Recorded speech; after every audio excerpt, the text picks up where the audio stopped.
All right, welcome to episode number 61 of the Canadian Prepper Podcast. We're recording March the 29th, 2020. My name is Eric. I'm the host of the show, based in Southern Ontario. I'm a hunter, target shooter, ham radio operator, and computer geek. As a first responder, I've witnessed an over-reliance on emergency services during major events, and I started a small preparedness company to help get people prepared for at least 72 hours, if not longer. Oh, hey, that's me. I'm on the wrong page. It is you. I was waiting for Ian. I take my cue from Ian. Where's Ian?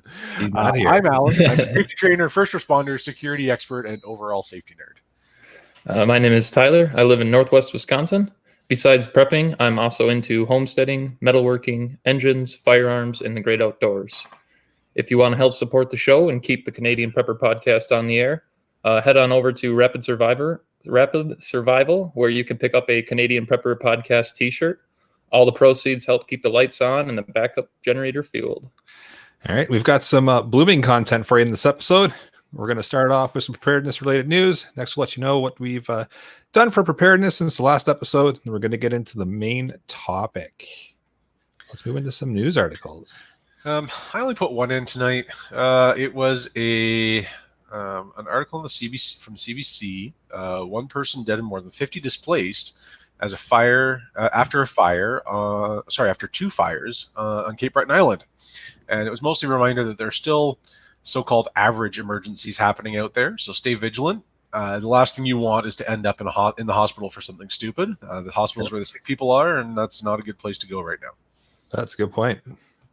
Absolutely. So for myself, I've got a couple of news articles in for this episode. Of course, we wouldn't have a podcast without at least mentioning COVID-19 once or twice.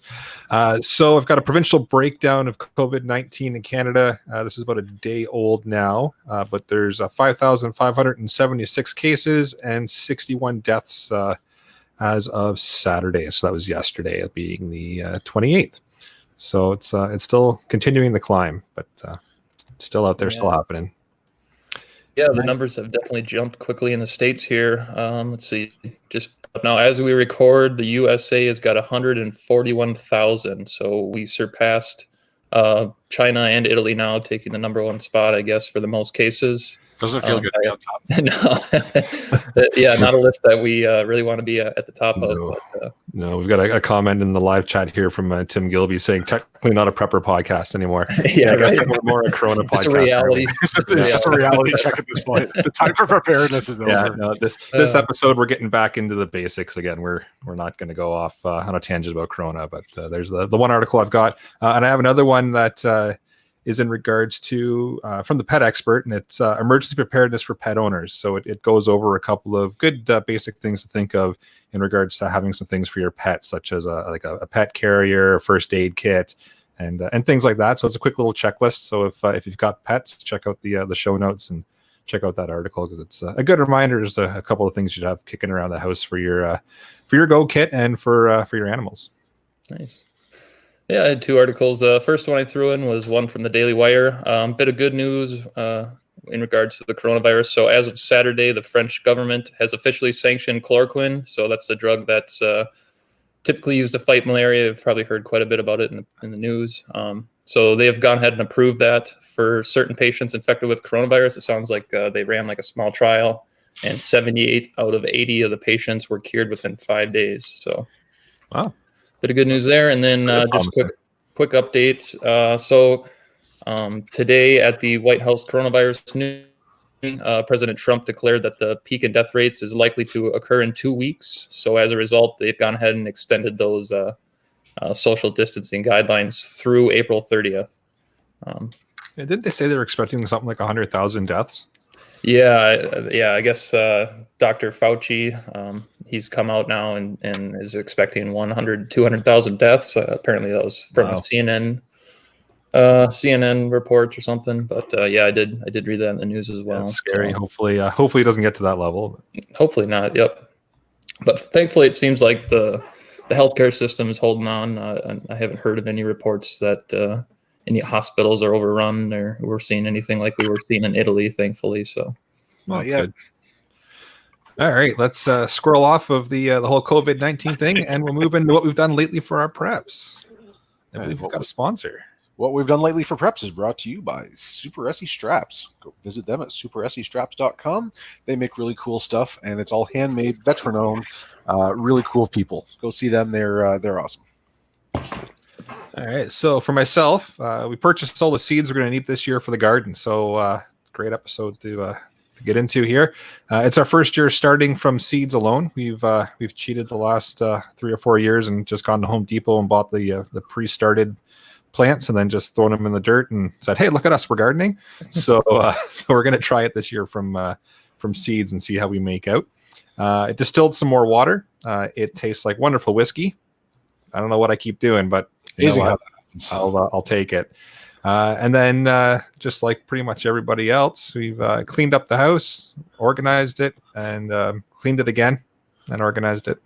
We got outside and did the typical dog owner thing in the backyard and cleaned up all the dog poop from the winter. And there was a lot of finding all big dog, big poops. Yeah, they're all gone now. So, and most of the snow is pretty much gone here. So it's been nice to actually get out and enjoy the nicer weather. Nice. Yeah, this week I spent as much time outside as I could. Went out hiking a couple of times. We had a washing machine failure, which was really unexpected, kind of unexpected, but really, really inconvenient. And I've got parts coming, so that'll be all fixed up this week. So that identified another gap in my knowledge and skills to fill. So that'll go on the list of things to learn about. I spent most of Friday and Saturday out in the garage rebuilding the workbench and tool storage. So I've got a little bit more workable space, and that's going to turn into camping supplies and other kind of deeper storage, which is good. And then I got about half a quart of firewood delivered and got that put away because we're coming up to campfire season and I don't want to be caught without. Nice.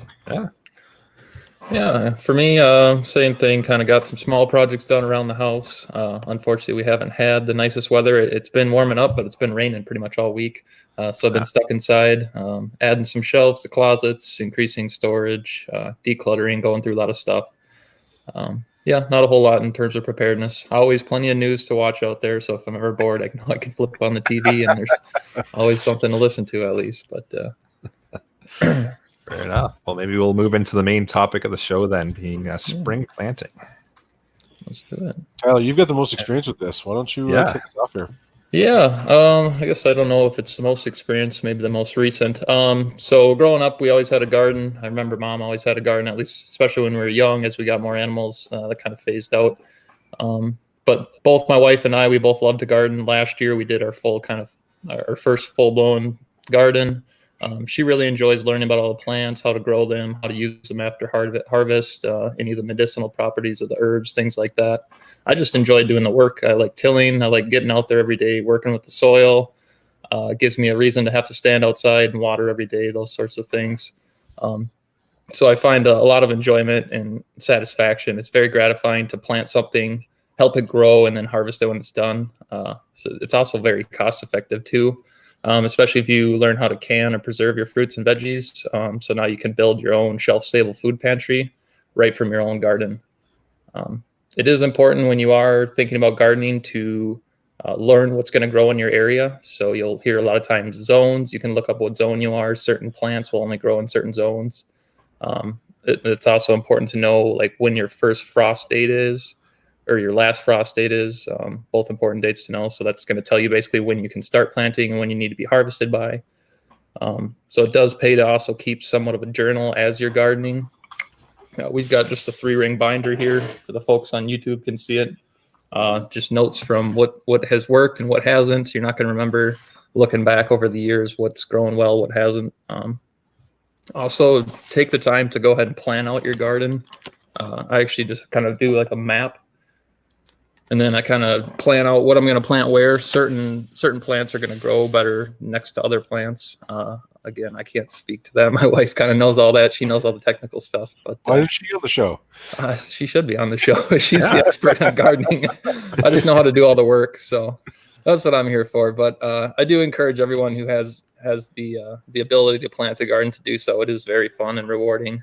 And it is, like I said, very cost effective in terms of food storage. So just for a little bit of reference, seed packets are usually like $1.50 to $4 or $5 each, depending on what you're getting. Just for reference, we ordered seeds online about 3-4 weeks ago now. We just got them from Baker Creek Heirloom Seeds, not to like plug anybody, but we spent $105. We got 39 different seed packets, variety of everything. So, and these are all heirloom seeds, so we can learn how to save these seeds, and then we should never really have to purchase seeds again in the future. So that's another thing to think about when you are purchasing seeds. Nice. I guess after you've purchased your seeds, as far as gardening tools, you don't need a big spendy tiller to really garden, but it certainly does help if you're going to scale things up. Besides maybe a hoe, a couple shovels, small hand tools for harvesting, like clipping things off.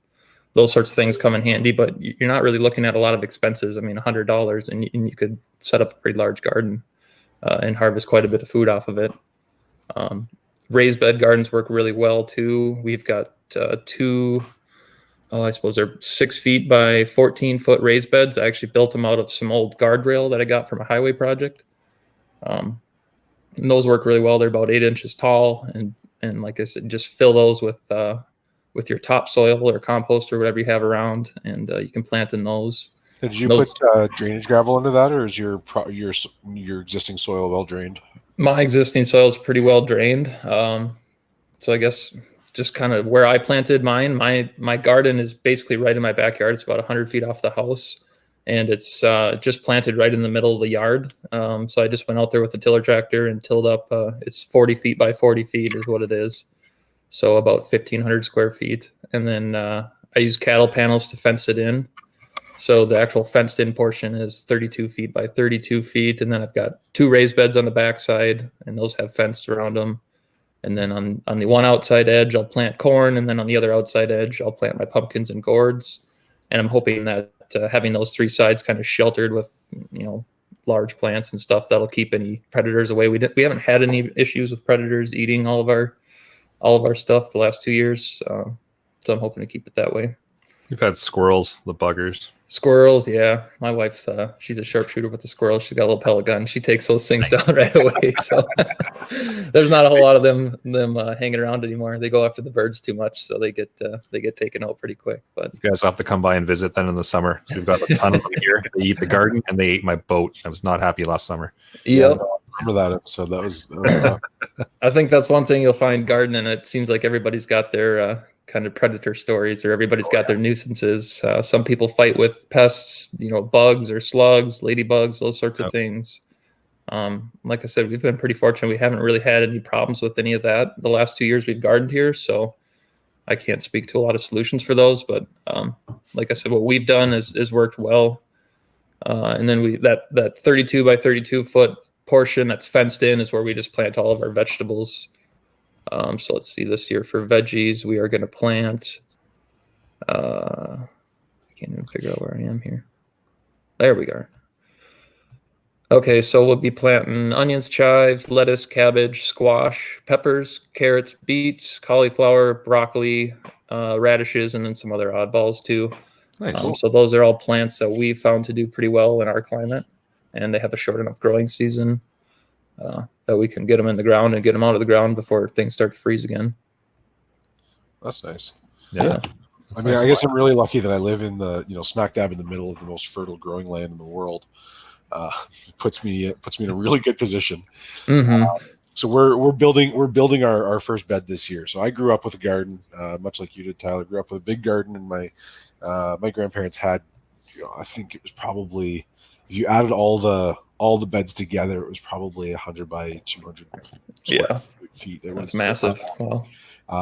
But it fed 3 kids for 20 years. It was an effective garden. So,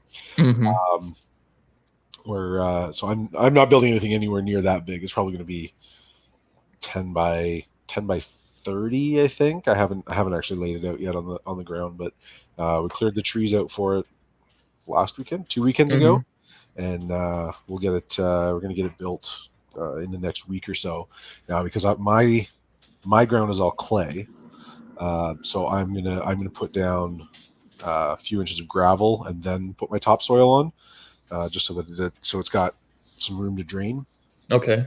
But my plan is, because I'm building it, I've got the advantage of being able to kind of do what I want with it, and so I'm going to build an irrigation system into it. So my rainwater collection is going to have a tap off of it for sprinklers that will, like, I'll just run those under the grass into the bed, run a couple of sprinkler heads there, so I can keep it watered without having to actually go and water it. Yep, and that's what I find to be the most time consuming. Besides weeding our garden, is watering, and that's something that I'm looking into this upcoming year. Is to build kind of what you're talking about, somewhat of a semi-permanent, more automated watering system. Thinking about using like PEX tubing down each row of plants or something like that, but haven't quite researched it yet. I ended up with with about 100 feet of black flexible pipe, which is sprinkler pipe. Okay. Which works out well in my favor, so I can run it off the garage roof from my collection system out to, like, it's about 20 foot run out to the near corner of the bed. So that'll be it's not a long run, and then I'm thinking of like 4 heads, equally spaced in the middle. I should be able to cover all the corners of the bed with it. So that's my goal for the year. We'll see how it goes. Yep. I'm gonna be like Eric, and I'm gonna buy started plants this year, because it's our first year doing this. So we'll get it going. My grandma was an absolute champ. She would start about this time, actually probably about the beginning of March. She would start all of her plants indoors in the basement. She had her own little grow op down there, and she had fluorescent tubing or fluorescent lights and this whole system going, and she would have all of her plants started by May 24 weekend, May 24 Victoria Day, Memorial Day weekend.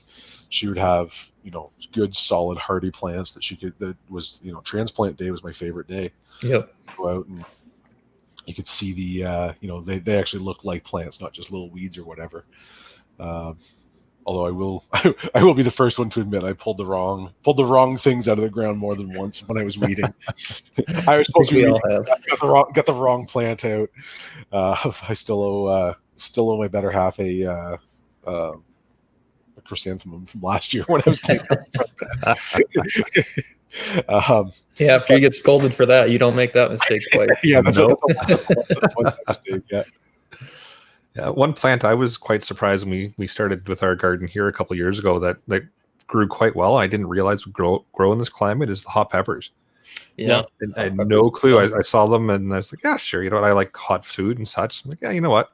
I'll grab those. I'll throw it on the ground. I'll see what happens. And they grew exceptionally well and turned into some really good red pepper jelly. So nice. Yeah. Yeah, we had luck with peppers. That was actually, so all the plants we did the last 2 years, we planted right from seeds, and we've only had peppers and onions that haven't sprouted. So we are starting those indoors for sure this year, as well as maybe a few others. But we'll be doing that this upcoming week, is getting our seed starting station kind of set up inside. Very nice. My fiance said to me today, as we were talking about the show note, as I was working on the show notes and we were talking about what we were going to do for our garden, she said, "Don't forget to talk about herbs and all of the things that, like, all of the reasons for herbs. I mean, it's not only just for cooking, but if you go back to the Wilderness Survival, the Wilderness Medicine Handbook, Dr. Alton, all of the medicinal properties that herbs have, and I mean." Especially as first responders, we tend to make fun of people who rely on essential oils for things, but those herbs can do a lot of good and can help boost your immune system and all kinds of wonderful things, as well as being easy to preserve. We used to preserve herbs by putting them in either a little bit of melted butter or oil, and then in ice cube trays, and putting that in the freezer. And then once it was frozen, kind of ice cubes, we would bag them and label what it was. Smart. So we've done that. That way, when it comes time to cook with it, you just toss the ice cube in or toss the oil cube in the pan, and when it melts, you've got oil and herbs. Yep. Oh, brilliant. So that was one way that I learned to do that when I was young. My grandpa had an absolutely massive mint garden. and it's kind of a tale of warning about mint as much as anything, because mint is really, really prolific. It will expand and self-replicate really readily and take over your whole garden. But he made tea out of it. He had mint tea, and he had this whole drying rack that he made out of pine and screen, and he would dry the mint naturally. He didn't put it under heat, and he had years worth of tea and gave it away, and but mint tea was his thing. So that was that's one of ours. We're also going to grow garlic. We also decided on basil, rosemary. I've just added hot peppers to our list. Thanks for the tip, Eric. There, Yeah. As well as tomatoes, cucumbers. My son has requested carrots. Carrots are good. And zucchini, mostly because we made zucchini muffins this weekend. And he said, if we had more zucchini, could we have more muffins? Yep.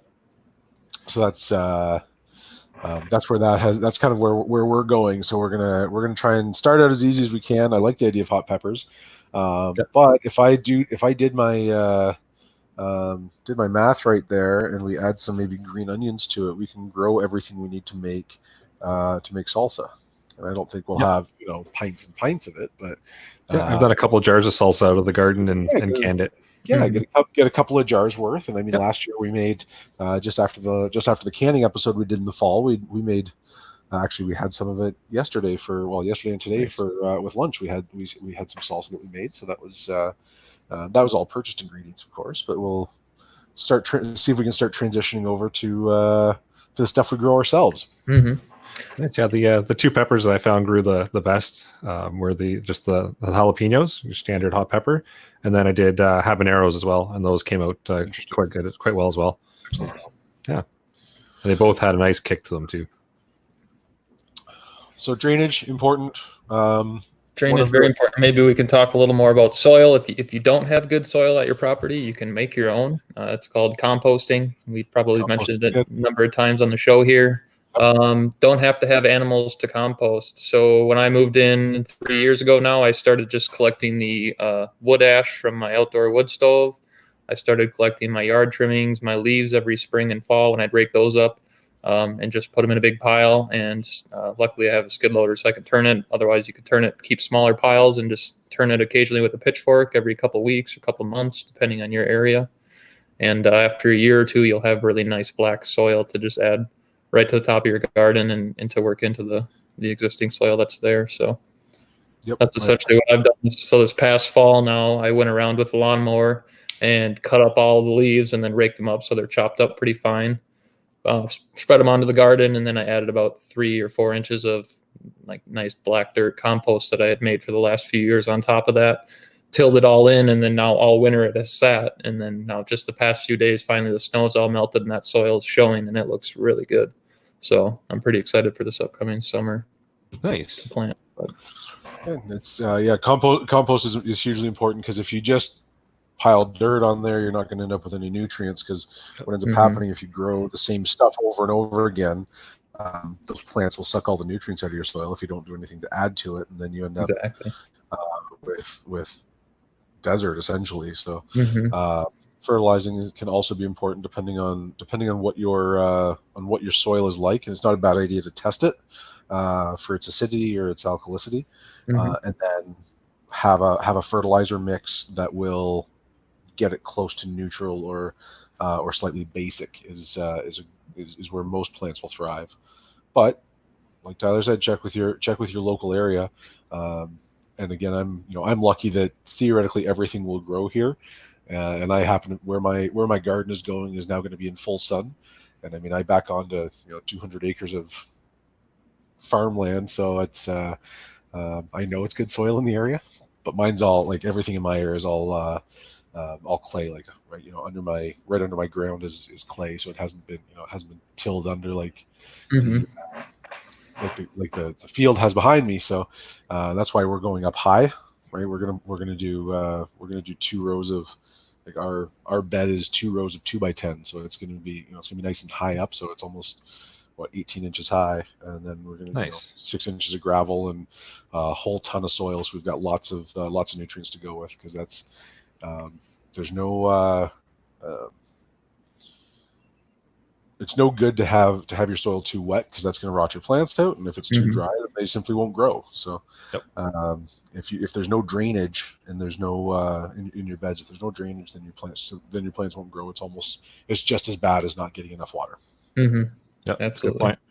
That's kind of the nice part with the raised bed gardens, is you get to kind of control all of those variables. So if you don't have good existing soil in your backyard already, you can start with a small raised bed, and you can start with basically perfect soil that you go out and purchase. But I think what you find is, as you want to scale up your garden, that soil is going to be probably your most expensive input. So if you are trying to buy all of your own soil, you're going to be spending hundreds of dollars to get truckloads brought in.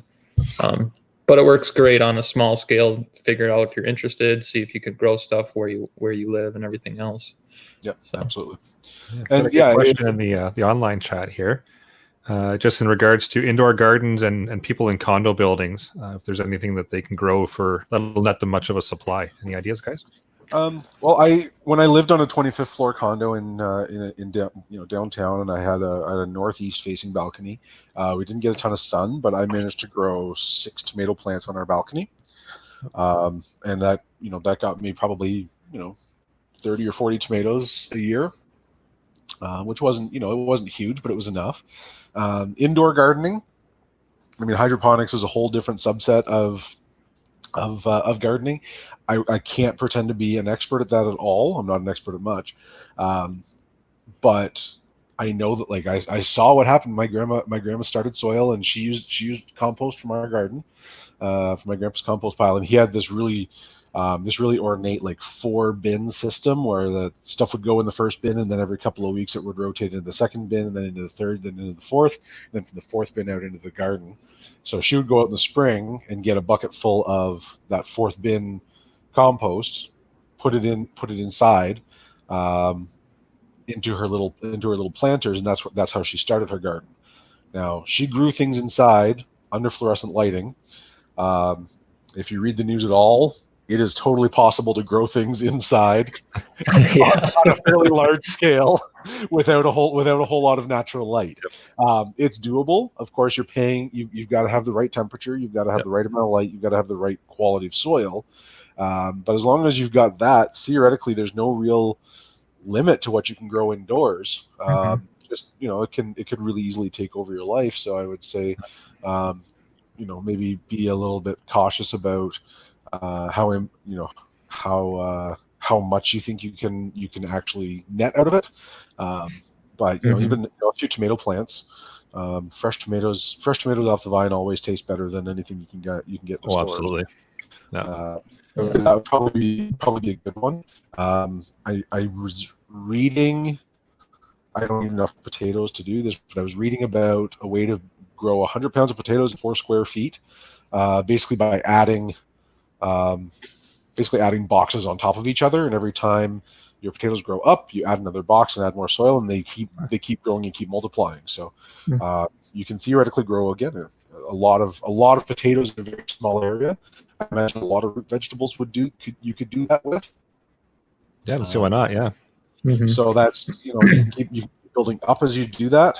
So that would be another way to do it. And I mean, there's, greenhouses have been in existence for hundreds of years, and they certainly do a good job. So depending on how much light you have that greenhouse effect. You have the advantage of having a year-round growing season, because you've got controlled temperatures, so it's never too hot, never too cold. So it should work. Yeah. And I've seen like vertical gardens and stuff like that. You can just put up a wall, and they've got different buckets and such, and they're different layers. You can put different things in the different buckets depending on what you're growing. I'm sure it'll work really well for herbs if you're looking to grow herbs. Absolutely, that's for sure. Your best stuff for growing. In a condo, I think there's no reason not to. We should find a hydroponics expert and get them on another episode. Yeah. That would be another really fun topic to cover. Be able to grow. Apparently the robots are taking over now. That's what it sounds like. You got to fix your pigeons. Yeah, we've got a little hydroponic setup trying to go in the basement. We just got an old stock tank, actually, and we've got like a floating foam board in it with about a dozen or so like soil pods, and we've got cabbages growing out of them. We're finding it a little more complicated than it seems to be online, but we also haven't been putting a ton of energy or effort into it. Just been kind of trying it for fun, but we have got some plants now that are probably a foot tall now, maybe a little better even. But I think with growing indoors, just in general, what I'm finding is that the energy cost and everything else is going to kind of offset the savings in my mind. So the self-sufficiency that it provides is awesome, but when you're relying on electric light to keep everything going, it just kind of loses the appeal for me. So I have a hard time getting interested in growing indoors. It pays to start your seeds indoors, I think, so you can take advantage of a short growing season. But we've got another suggestion here from Blizzard FPV. Just says lease another suite and double your money with microgreens. It could happen. Depending on what you're growing, there's a lot of profit to be made. Yeah, certainly. I do remember hearing a podcast once about a company that had taken shipping containers and retrofitted them for like indoor grow stations. And I can't remember the numbers, but they were talking like 6-month return on investment. I think it was like $30,000 to $50,000 to purchase one of these units. But the amount of produce that you could get out of it was unreal. So there definitely are options out there for indoor growing. You see more and more of it in the cities. People are trying to grow and farm indoors and vertical tower gardens and stuff. So there definitely are options out there. But that concept of growing within a shipping container also takes away the risk of predators. It takes probably a lot of the bug risk away too. Mm-hmm. But then you have a light source there, so you know how that works. It's probably the most expensive way to grow. Certainly doesn't get you outdoors and enjoying the soil that absolutely, that I enjoy. It's certainly an option, right? Mm-hmm. And I know a lot of buildings around here, anyways, they're being built to be green, and the ability to actually garden on the roof as well. So do gardens fix internet connections? No, but they often make those internet connections unnecessary. Yeah, fair enough. I guess if you are stuck in a suite too, another thing, you can reach out to people, see if they would be willing to either rent or just borrow out some of their land. Maybe you've got a friend out in the country. If you really want to garden, they'll probably give you a little 10 by 10 chunk that you could potentially garden on. So that is something else you could do. But yeah, for me, it is probably 90% about just getting outside. Having the fresh fruits and veggies there all summer long is awesome, but it's just a great reason to get outside and enjoy the outdoors. And it's very fun. It's very rewarding. There are a lot of buildings around here as well that near them, the city around here, the city here has put up like reserve space in the parks, and anybody that wants to can claim a row. They're usually about 15 feet long, and anybody can claim a row. And to the extent that the city will even fill water tanks to keep the plants hydrated. If you are so inclined, they'll actually come out and keep a cubic meter water container filled with a spigot on it, so you can water your plants. So those exist as well. So don't be, just because you're in a condo doesn't mean that's the only place that you can grow. Mm-hmm. Absolutely. That's a good point. I guess I'd pose a question to the panel. So kind of touched on this already, that weeding is my least favorite part of gardening. So does anybody on the panel have any good ideas for keeping weeds out? I've heard cardboard works. Last year we tried like burlap sacks, putting those on the exposed soil, but they didn't really seem to do much for the weeds. So I guess opening this up to the panel or any of the listeners, if you could email in any of your ideas on what you have found that does a good job keeping the weeds from growing. So the computer geek in me, there's a weeding robot you can get. Alan might be able to actually talk to it with this whole robot sound there with the internet connection. But, some autonomous robot. There is one you can get that actually scours through and technically eliminates any weed that it can find. I don't know how good it is, but I had to guess it's probably out of my price range as well. Most likely out of mine also. We've tried mulch. I can't say that it has actually reduced the amount of weeds. Mm-hmm. I would say that it makes them less visible, which is nice, but I don't think it makes them less prevalent. So I think plastic is probably the only way to do it. I don't think that it's the answer, but it might be an answer. So we got one answer here from Tim Gilby in the live chat. Says 2 inches of garden mulch helps maintain moisture levels and keep the weeds at bay. So that is definitely an advantage of the mulch, is keeping the moisture there, so you have to water less often. Again, I don't know that it actually keeps the weeds at bay. I know it certainly makes them harder to find. I've had it work in one garden. As we've got some flower gardens in the front, and it's worked great in one spot, and in another spot the weeds just come right up through it. So I think it kind of depends on how quickly the mulch dries up as well. It might have something to do with it. Well, and what kind of soil is under there. So I think depending on what's under there too has a lot to do with it. So that could be another factor. Yeah. And just how often you're out weeding. The more you weed, the less you have. Yep, exactly. Fair enough. The earlier you get them, the less we have to deal with it. Yeah, it's true. What else we got on the list of? I guess we could talk climbers. Like some vegetables do require like climbing structures. You hear about tomatoes, like tomato cages and things. Oh yeah. That's the one thing if you are starting to plan out your garden, don't do like I did for the first year and plant like absolutely everything all together and then have like a big mess of what did I do? Tomatoes take a lot of room. Yeah, and they grow. My grandparents' garden, in the shed we had 6-foot bamboo poles. They were probably half an inch to an inch around, and they were just they were strong enough that we could jam them 6 or 8 inches into the ground, and then tie them off. We used they used Velcro, like little Velcro strips, to tie the tomatoes up as they were going, and that was a big thing. And also, what else did they use that for? Bell peppers, the green peppers. Okay. Got another tip here from Blizzard FPV. Says vinegar is a weed killer. Vinegar is a weed killer. I'll try it. Epsom salt too. If you just do salt water, that works as well. But we want to kill the weeds and not touch the plant. Right. That's where you got to be careful. Yep. Don't do it on a windy day. Yeah. No. Nope. Let's see. So maybe I'll list off what I'm growing this year, and we can get some ideas as to what we can grow. So this year, the seeds that we ordered were big beef hybrid for tomatoes, because we've always grown the big beef tomatoes, and they've turned out quite well. We've got some cherry tomatoes as per usual. They always turn out quite well. We usually do a bucket as well on the deck and water it there, and they work out. The hot peppers again, because why not? They've worked out great. We're trying lettuce this year, so it's called Salad Bowl. We got a ton of those seeds. It came in a package of 1,200 to 1,500 seeds, so we're going to have a few for a while.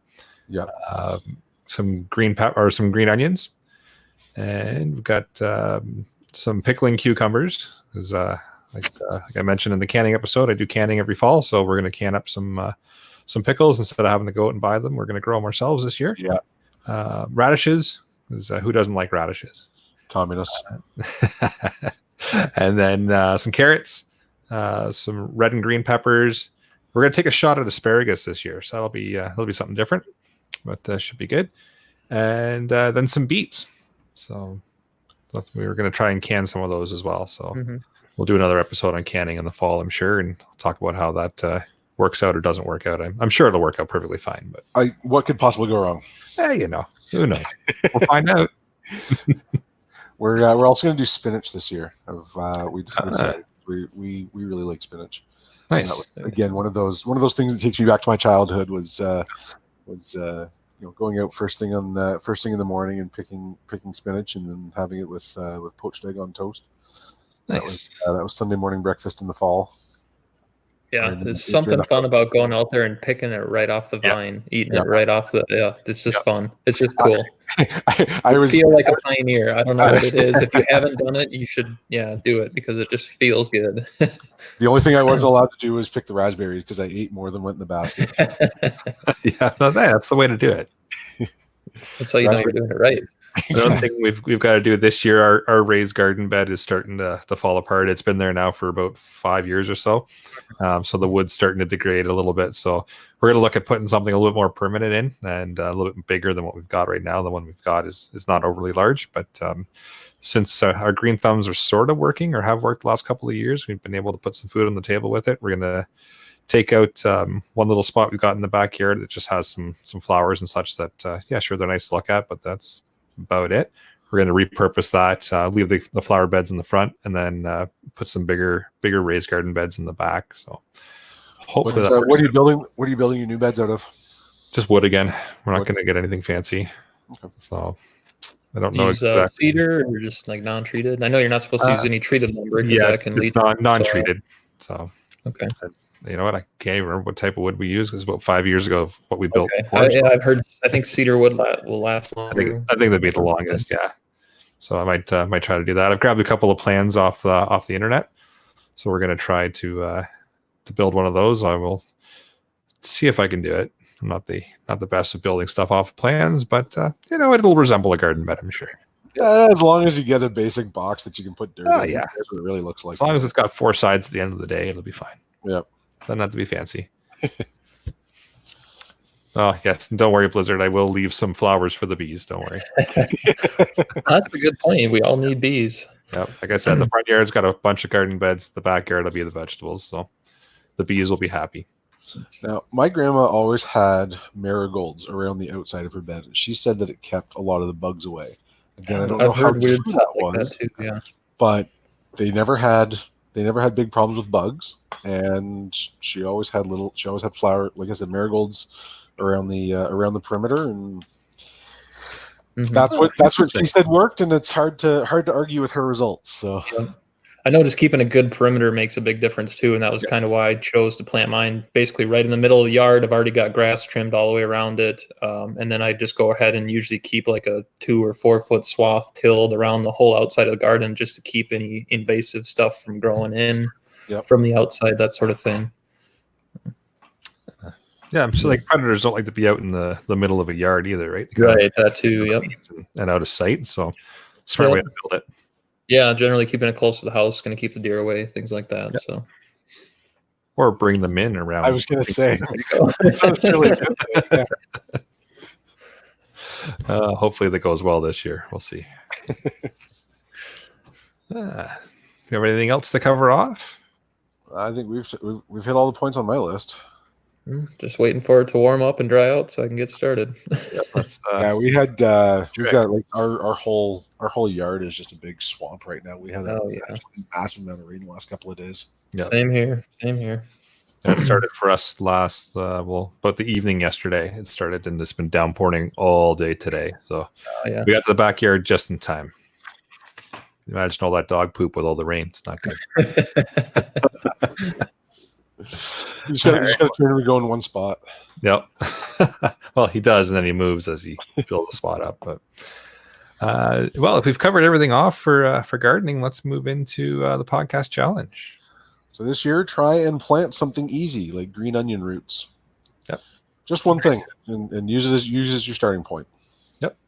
Yeah, celery is a really good one too. I know you can just save some celery stock, I believe, and just plant it in a mason jar with water, and it will just continue to grow. So do some fun stuff like that indoors, and just kind of get you interested in it. Yeah, I heard you could do that with green onions. I didn't know you could do it with celery as well. Mm-hmm. Nice. All right, and we'll move into some upcoming events. Oh, hey, that's me again. That's you. Again, this should be Ian's thing, but. It is, but he's not here. Something about hot water and having to wash his hands. I don't know. I think he's taking the thing way too seriously. Yeah, he is, yeah. This whole hand washing thing. Coming up July 4th, 2020 in Balmoral, New Brunswick, we have the Podcaster Charity Shoot hosted by Slamfire Radio. That is at the Restigouche Gun Club. This year's charity of choice is the Rod Harkwell Memorial Fund. There's a link in the show notes to that. You can register on Practice Score to buy tickets. Again, a link in the show notes for that one. And we've got Emergency Preparedness Week coming up May 3rd to the 9th. So be prepared for that. Be prepared. Ha ha ha ha. You got the joke. I'm glad. Tyler, you want to take on TACCOM? Yeah. Yep. We got TACCOM Canada 2020. That's going to be September 11th through the 13th. The Canadian Pro Gun Podcasters Network will be in attendance at TACCOM 2020. Your favorite podcasters will be on hand throughout the show, so make sure you stop by the booth, meet your favorites, and pick up some swag while you're there. You can see details for the show at the ticket link in the podcast notes here. All right, and we'll move into some shout-outs. I'm sure I've shouted out my grandparents before. I think it was during the canning episode, but I will shout them out again. I channeled this weekend my grandfather's tool savvy and planning skills for my garage, my grandmother's passion for gardening. That's kind of pushing me to build these beds this weekend. So that's where we go. Nice. I'll do a quick shout out to Ian. I hope you get your hot water tank fixed so you can wash your hands again and your high heels. I'll give a quick shout out to my wife, Colleen. She's a soap maker, and this whole pandemic has really encouraged her to source more local ingredients. So she's now working with a local butcher from the same city that we live in. She's going to be rendering her own oils from beef and pork fat to replace other oils typically used in the soap making process, like coconut or canola oil. Cool. So hoping some other good comes from this pandemic and kind of motivates people to support more small, local, and sustainable business. Yeah, that'll be one positive I'm sure will come out of this. Yeah, I certainly hope so. Hopefully. Right, so we'll move into some email and iTunes reviews. So we've had one email come in to the feedback at prepperpodcast.ca. It is in regards to coronavirus and some things. So I'll read it off here, and then maybe we'll get some feedback from the panel. So it says, first off, it starts off with a link. It's just some information on corona and where it's spread and some statistics on it. And it says, I speculate as follows, so use your common sense. Believe what you want to believe, but protect yourselves in line with that belief. Number one, it expects martial law and emergency measures act sometime in cities in Canada shortly. Police troops in the street, warrantless search and seizure of civilian stuff. Police, RCMP, and military are there to protect themselves and the elites. You as a civilian, lessons, or not you as a civilian, those are lessons from High River and Katrina.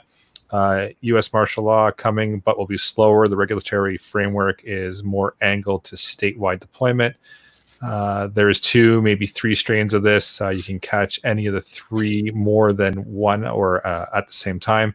10% of people to get severe version that starts as a cold, becomes flu, then pneumonia. It's a very deadly phase. The bug appears to be able to at least a couple of days on many surfaces. It could invade you, pass through someone's vapor trail, or it could settle under clothes. Self-isolation is a thing. Yeah. Don't trust the government. They're interested in protecting themselves and the elites that keep them in power. Normal civilians are of no consequence and are mere chattel. Be respectful of others, but stock up on non-perishable supplies. China and the EU lockdowns are 2 months. Plan accordingly. And Goldman Sachs anticipates 24% drop in the U.S. GDP. And since they are on this debacle, you cannot discount the statement. Canadian dollars overvaluated at 70 cents. Spanish flu of, say, 1918 was 2 steps. Phase 1 largely covered by major governments, except Spain, who had provided actual case numbers, and they were not a major participant in World War I. Phase 1 was bad, then dissipated in warmer summer months, only to come back with ferocity, ensuring winter flu season, 30 to 50 million dead.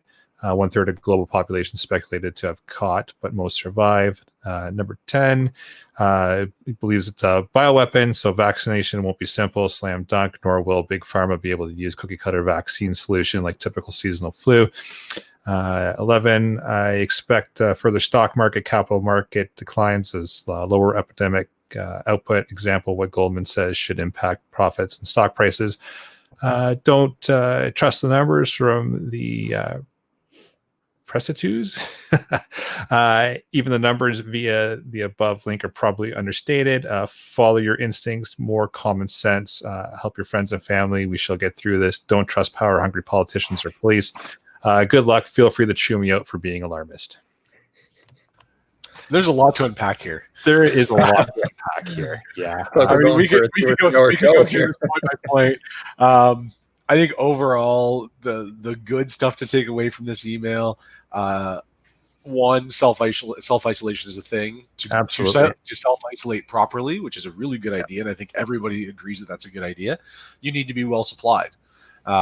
So be well supplied. But don't be so hoardish. Don't hoard so much that other people are lacking. So I think that's the big thing to take away. Absolutely. Whether it's a bioweapon or not, whether the numbers are accurate or not, frankly, it doesn't really matter for us. No. I think the end result is that people are going to be sick, and the longer that we're in contact with other people, and the more people we contact, the more likely we are to get sick.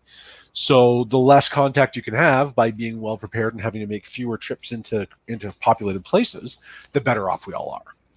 So I think that's the big takeaway from this, and everything else is a lot of opinion, a lot of conjecture. Yep. I believe we covered off the whole lifespan of it surviving on surfaces with Dr. Alton there, and I believe he came to the conclusion that it's not a couple of days; it's more hours to 24 hours. So that's good to know. And it's, again, there's as much misinformation. There's probably more misinformation than information available, and so it can be difficult to know who to trust, especially if you are one of those people who is naturally distrustful of government sources. Yeah. And so I think it's probably accurate. And I think, again, everybody can agree that the numbers are not being accurately reported. And I think whether that's malicious or simply because we don't know, right? Not everybody that gets sick is going to get tested. So we'll never know the exact numbers. And again, it doesn't really matter. What matters is that you isolate yourself as much as possible. So for that part, yes, absolutely. Whether it's a bioweapon or not, who knows? We're never going to know. We're never going to know. Frankly, who cares? You can be upset about it, or you can simply adjust your life accordingly. So focus on what you can control, and exactly control what you can. Stay up to date on the rest, but don't dwell and throw your life away over it, because there's really not much you can change.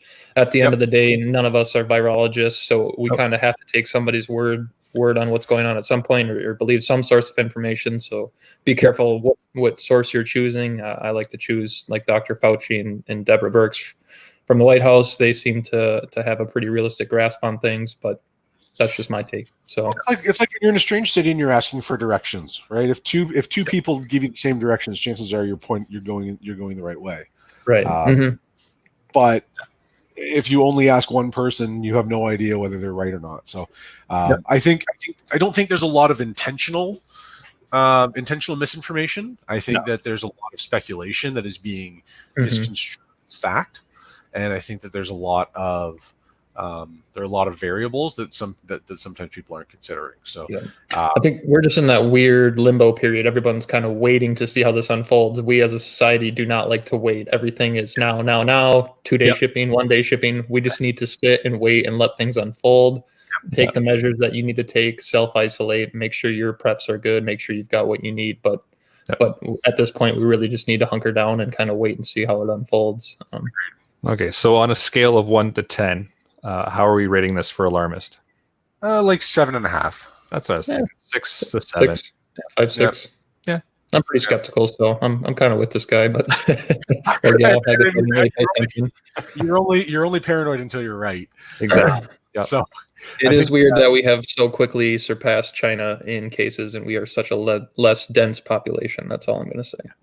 Okay. That's all I'm going to say. And again, if you're only testing one in 1,000 people, then you're only getting 1 in 1,000 results. And is it because the U.S. is testing more, or is it because China's underreporting, or is it because it's actually half of what it is? But if we don't take it seriously now, then it might become worse, and so they're overreporting in the U.S. So there's there are a lot of variables there, but I think we're never going to know all the answers. So all we can do is just sit back and crack a beer and enjoy the pandemic. Yeah. Well, there you go, Peter. You got a 6 to 7 on the 10-point scale there of being an alarmist from the panel. So not terrible. And thanks for the email. We appreciate it. Yeah, and, always appreciate the we always like getting emails, no matter what they're in regards to. We'll read them out and we'll get the panel to talk about them. So as far as iTunes reviews go, we are at 51 5-stars. We got 5 4-stars, 2 3-stars, 1 2-star, and that one little guy at 1 star. But you know what? Like I keep saying, the board's filled, so I'll take it.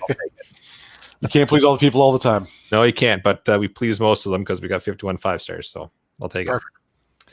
So does panel have anything else they want to add before I move into the outro? Perfect. All right, then. I will bring episode number 61 of the Canadian Prepper Podcast to an end. You can find the podcast on iTunes, Podbean, Spotify, or, of course, your favorite podcast app. Please help us out and submit a review. It helps other people find us. We record these shows live on Facebook and on YouTube. If you want an early peek at the shows, please subscribe to the YouTube channel, Canadian Prepper Podcast.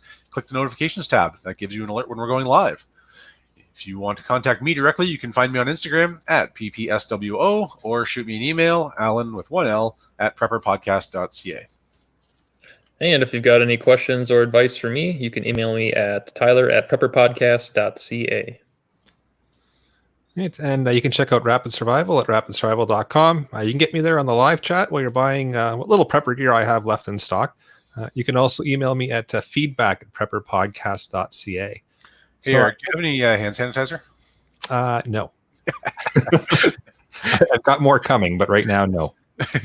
you and everybody else. Yep, unfortunately. But although I will say, my neighbor stopped by yesterday while we were out in the garage. He actually made some hand sanitizer out of with some a couple of bottles of isopropyl alcohol he had, and he was going around the neighborhood and making sure everyone was well supplied. So nice. I really appreciate that, Dan. If you happen to be listening, good for you. You are a better man than I. I would be honoring that for myself. Well, with that, thanhanks for joining us. And till next time, be prepared, stay safe, and keep learning.